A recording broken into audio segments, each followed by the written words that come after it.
Certainly a McDonald's worker is not taking the secret sauce recipe over to Burger King. There's no non-competes for that. The FTC has finally voted to ban non-compete agreements. I truly believe that non-competes are detrimental to people's career progression, especially as it relates to their salaries. I'm ecstatic, and I want to hear your thoughts on this. I had heard this news too. I don't think it's as exciting as she thinks it is. At first, I'm very surprised to hear that the estimate is 1 in 5 workers has a non-compete. That seems really high to me. I mean, just think of all the jobs that you can, just off the top of your head, nurses and firefighters and policemen and accountants and restaurant workers. And there's not a non-compete for any of that, right? If you're a policeman in one city and you go work in another, there's not a non-compete. You're not going to take your police secrets from one city to another city, or take your criminals from one city to another city. They're not going to go with you. That doesn't make any sense.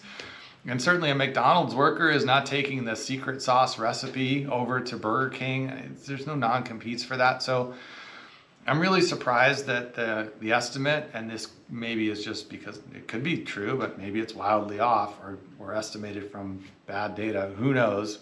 That 1 in 5 workers is under a non-compete.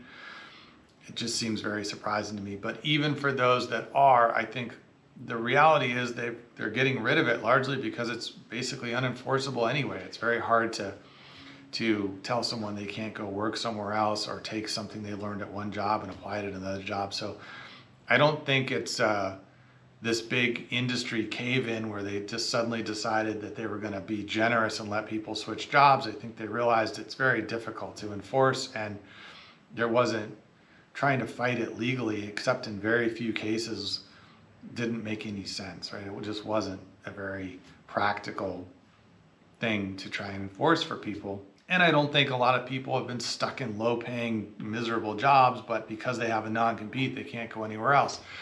I'm sure there are cases where it's happened, but I don't think it's a widespread phenomenon. I don't think it's something that's holding tons and tons of people back from being able to get a better paying job because they're locked into some non-compete.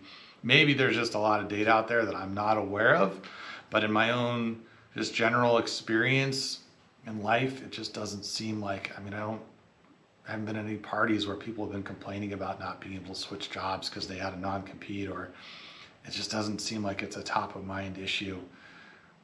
It hasn't been in the news. I don't know. It just doesn't seem like the big issue. So great, they got rid of it.